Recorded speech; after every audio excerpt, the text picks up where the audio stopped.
이 그림에서 가장 중요한 게 뒤에 배경이 아니라 여러분들도 저도 다 동의하는 게 모나리자 아닙니까? 그런데 그 모나리자의 무엇 때문에 우리가 열광하는 것입니까? 바로 모나리자의 미소 때문이죠. 그런데 그 모나리자의 미소는 자기의 상상으로 그려놓은 것이 아닙니다. 자기의 관찰로 그려놓은 것이죠. 그가 수천 장 그려놓은 그 스케치를 들여다보면요, 레오나르도 다빈치는 입술에 굉장히 관심이 많았습니다.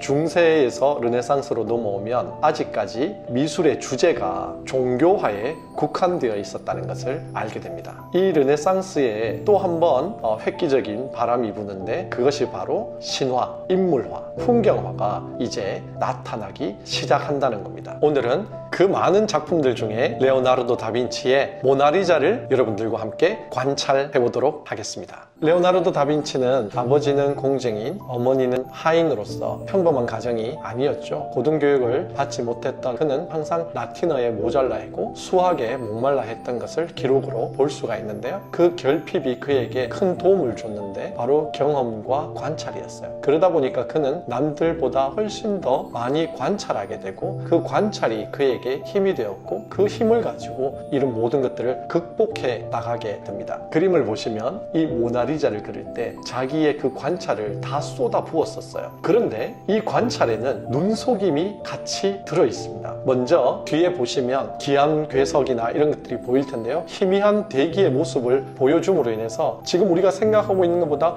훨씬 더 멀리 있는 깊이감을 주기 위해서 이런 대기의 모습들을 그려놓은 것 같습니다. 이 그림에 사용된 독특한 조명이 있는데요, 옛날에 조명은 없었죠. 그런데 여기에 레오나르도 다빈치가 일부러 만들어낸 상상의 조명이 있다는 겁니다. 제가 여러분들께 레오나르도 다빈치는 상상을 실현하는 사람이라고 말씀을 드렸는데요, 그래서 모나리자를 앉혀놓고 그림을 그릴 때 그 그림을 그린 장소를 우리가 한번 봐야 되는데, 그가 앉아 있는 곳이 어디입니까?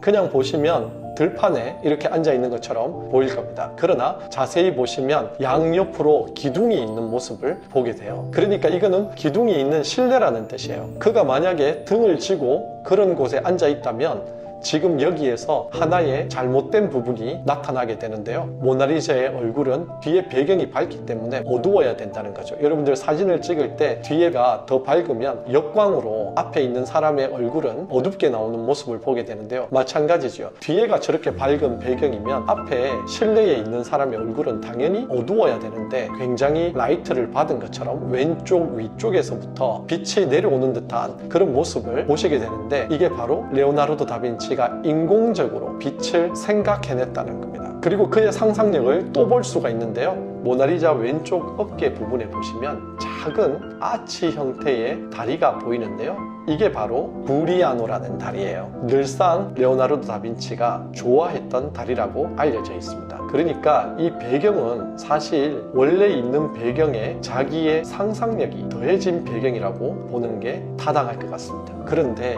상상력의 가장 기본이 되는 것은 관찰이었습니다. 이 그림에서 가장 중요한 게 뒤에 배경이 아니라 여러분들도 저도 다 동의하는 게 모나리자 아닙니까? 그런데 그 모나리자의 무엇 때문에 우리가 열광하는 것입니까? 바로 모나리자의 미소 때문이죠. 그런데 그 모나리자의 미소는 자기의 상상으로 그려놓은 것이 아닙니다. 자기의 관찰로 그려놓은 것이죠. 그가 수천 장 그려놓은 그 스케치를 들여다보면요, 레오나르도 다빈치는 입술에 굉장히 관심이 많았습니다. 실제로 그는 이렇게 적어놨습니다. 아랫입술은 윗입술의 도움을 받지 않아도 스스로 이 아랫입술의 근육만으로도 아랫입술을 모을 수 있지만, 윗입술은 아랫입술의 도움이 없이는 오므릴 수가 없다, 이렇게 적혀 있습니다. 윗입술만 한번 오므려 보시죠.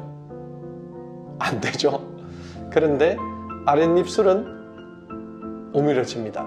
그리고 윗입술이 오므리려고 그러면 상당히 힘든데, 스스로는 아랫입술과 같이 움직이면 이렇게 되는 거죠. 그래서 오 발음이 나는 겁니다. 레오나르도 다빈치는 이 작은 발견, 이런 것들을 통해서 사람의 인물을 그리려면 적어도 구성하고 있는 모든 근육이나 힘줄에 대해서는 알아야 된다고 생각했던 사람입니다. 그래서 실제로 많은 시신을 해부했었고, 그 해부했던 결과들을 바로 스케치에다가 그려넣었던 사람입니다. 그런데 그가 가장 놀랐던 건 많은 근육 중에 가장 놀라운 근육이 바로 입술 근육이었다고 그럽니다. 그러다 보니까 모나리자의 그 웃는 듯한 또는 슬픔에 찬 듯한 그런 모습을 그려낸 게 아닌가 생각이 듭니다. 물론 스포마토 기법이라고 하는 그 기법이 같이 있었긴 하지만 그 기법 이전에 인체의 해부에 대한 지식이 없었다면 이런 미소를 만들 수가 없었을 겁니다. 그 당시에 이런 초상화를 그리려면 귀족 집안의 부인이나 권력이 있는 사람들의 아내들이 보통 이런 그림을 그렸잖아요. 우리가 유럽 여행이나 이런 데 좋은 데 가서 사진 찍을 때도 가장 아름다운 모습을 찍으려고 하잖아요. 그때도 귀족들이라고 해서 그림을 마음대로 그릴 수가 없었던 시기 아닙니까? 그러니까 이 모나리자도 최소한 자기가 가지고 있는 가장 아름다운 옷이나 이런 것들로 하고 싶었을 겁니다. 그런데 이 그림의 특징 중에 하나가 눈썹만 없는 게 아니고 장신구가 하나도 없다는 겁니다. 귀걸이도 없고 목걸이도 없고 팔찌나 이런 것도 하나 있을 수 있는데 없죠. 단지 정숙함, 순결함을 나타내는 그 베일 하나만 있는 이 모나리자. 장신구가 있었으면 우리의 눈이 사람보다 그 장신구에 우리가 관심을 더 가질 수 있었겠죠. 그런데 이 모나리자가 됐던 이유 중에 하나가 바로 장신구가 없었다라는 겁니다. 그래서 모나리자의 얼굴에 더 관심을 가지게 됐고 모나리자의 얼굴 중에서도 입술에 더 관심을, 눈에 더 관심을. 그래서 이 모나리자를 보면 화려한 거, 이게 본질을 덮기도 한다는 사실을 우리가 알게 되죠. 레오나르도 다빈치는 관찰만 했던 사람이 아니라 자기가 원하는 대로 그려 넣어줄 수 있는 사람이라서 아름다운 진주 목걸이, 금반지 분명히 그려 넣고 싶었다면 그려 넣었을 거예요. 그런데 눈썹도 없앤 거 보면 어쩌면 그에게 가장 중요한 건 모나리자 자체의 얼굴이 아니었나 이런 생각이 듭니다. 많은 사람들이 왜 레오나르도 다빈치가 이 그림을 다 그려놓고도 돌려주지 않았을까 의문을 품고 있는데 저도 같은 의문을 품었습니다. 어쩌면 레오나르도 다빈치는 아직 이 여인과 뒤의 배경의 관찰이 아직 다 끝나지 않아서 못 돌려준 게 아닐까 이런 생각을 해보게 됩니다.